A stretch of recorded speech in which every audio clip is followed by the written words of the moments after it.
좋은 아침입니다. 창세기 20장 1절에서 8절 말씀 보도록 하겠습니다. 1절 아브라함이 거기서 네게부 땅으로 옮겨가 가데스와 술 사이 그랄에 거주하며 2절 그의 아내 사라를 자기 누이라 하였으므로 그랄 왕 아비멜렉이 사람을 보내어 사라를 데려갔더니 자, 아브라함이 이제 내년 이맘때에 아이를 얻을 것이라는 약속을 얻었지만 아마 또 기근 때문이겠죠.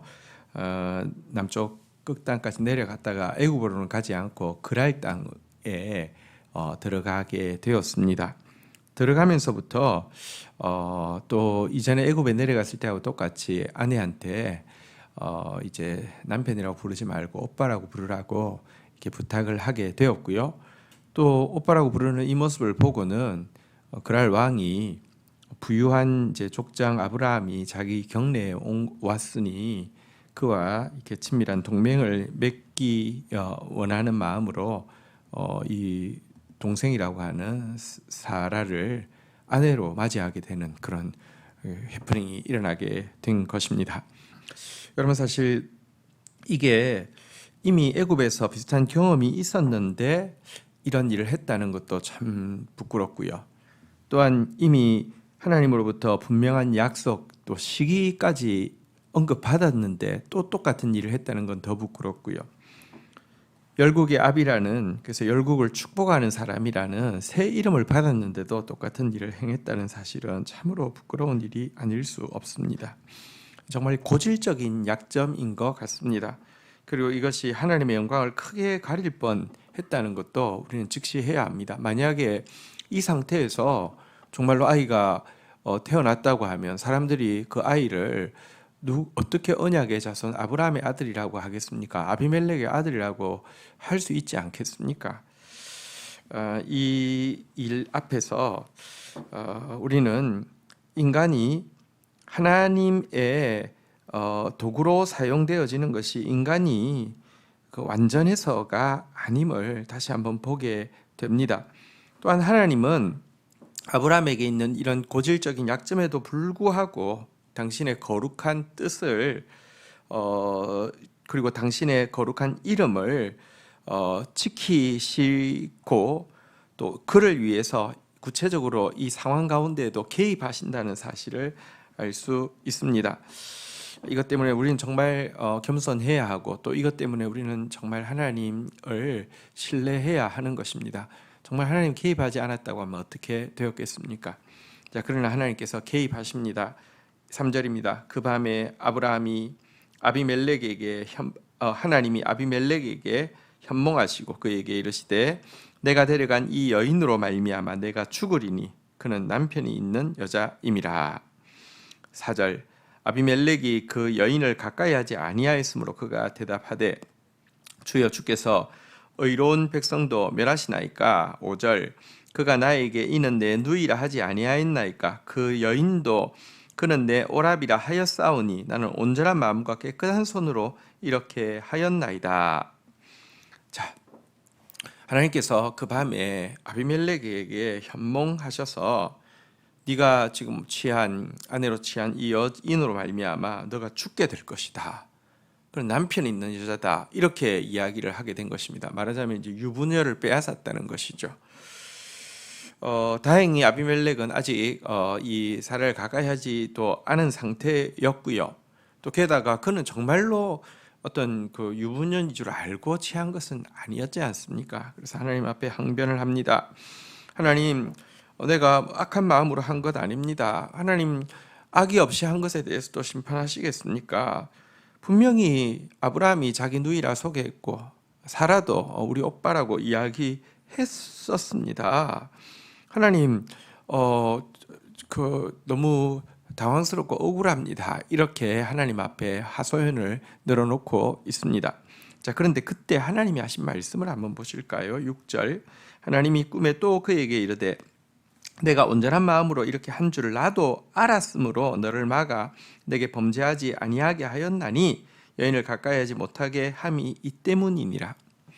여러분, 근데 사실은 이제 아비멜렉에게 그런 정말 모르고 했고 무슨 아기를 가지고 결혼한 것은 분명히 아니지만 지금 아내를 취하고 아직까지 관계를 가지지 않았던 것이 그가 더 신중하고 그가 혹시 뭔가 좀 꺼림직해서 뭔가 살피기 위함이 전혀 아니었다는 것이죠. 하나님께서 그가 온전한 마음으로 했다는 사실을 알기 때문에 그에게 그 여인을 가까이 하지 못하도록 막았기 때문이다라고 하나님께서 말씀하고 있다는 것입니다.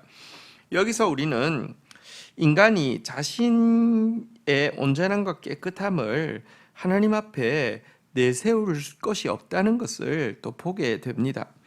하나님께서 온전한, 여기서 온전함 정직함이라고 좀 이제 번역하는 것이 더 좋겠죠. 그러니까 정직한 마음으로 행한 자가 범죄하지 않도록 하나님께서 이 실수와 범죄에 빠지지 않도록 도와주셨기 때문에 그는 이런 이제 그 아내를 취한 이후에 관계를 가지는 돌이킬 수 없는 실수를 범하지 않도록 해 주셨다는 것입니다. 자, 이제 7절 보도록 하겠습니다. 이제 그 사람의 아내를 돌려보내라. 그는 선지자라. 그가 너를 위하여 기도하리니 내가 살려니와 내가 돌려보내지 아니하면 너와 내게 속한 자가 다 반드시 죽을 줄 알지니라. 8절. 아비멜렉이 그날 아침에 일찍이 일어나 모든 종들을 불러 그 모든 일을 말하여 들려주니 그들이 심히 두려워하였더라. 자, 하나님께서 이제 아비멜렉에게 이 죽음에서 벗어나는 길을 알려주셨습니다. 그것은 무엇이냐고 하면 아내를 돌려보낼 뿐 아니라 아브라함이 그를 위해서 기도해 주어야지 이 재앙이 임하지 않는다는 것입니다. 그러면서 아브라함을 하나님의 선지자라고 말씀하고 있습니다. 여러분, 아브라함이 참 지금 정말 아브라함과 아비멜렉 중에서 공과를 따지자고 하면 100% 아브라함의 유책이고 아비멜렉은 잘못이 없습니다. 자, 그럼에도 불구하고 하나님께서 그에게 선지자의 권위를 부여하시고 그가 기도해야지 이 문제가 깨끗하게 정리되어진다라고 이야기한 것을 한번 보십시오. 우리가 축복의 통로로 세움 받았다는 것은 우리에게 있는 무슨 자 우리는 정말 축복하는 사람으로 살아야 돼 하는 의무가 아니라 우리에게 있는 너무 놀라운 특권입니다. 우리 같은 자가 어떻게 축복할 수 있습니까? 우리에게 기도하라고 하는 것은 의무가 아니라 너무 놀라운 특권입니다. 하나님께서 우리 같은 자가 기도해야지 일하시겠다고. 아브라함이 지금 잘못했지만 아브라함이 기도해야지 아비멜렉이 사함 받는 것처럼 우리가 기도해야지 하나님께서 일하시겠다는 것 이건 너무 놀라운 특권이 아닐 수 없습니다. 하나님께서 이를 통하여서라도 아브라함의 실수를 통하여서라도 하나님의 영광이 가려지지 않고 하나님의 뜻이 방해받지 않도록 하실 뿐만 아니라 아브라함에게 주신 약속, 축복의 통로가 되게 하시겠다는 약속을 이루고 계신 모습을 보게 됩니다. 감사하는 마음 또 참 그 은혜에 빚진 마음이 이 본문 앞에서 우리 가운데 생깁니다. 주신 말씀 붙잡고 기도하며 나가도록 하겠습니다. 하나님 아버지 감사합니다. 아브라함이 정말 결정적인 시간에도 이렇게 고질적으로 또 약점을 드러내고 실수하고 있음을 보게 됩니다.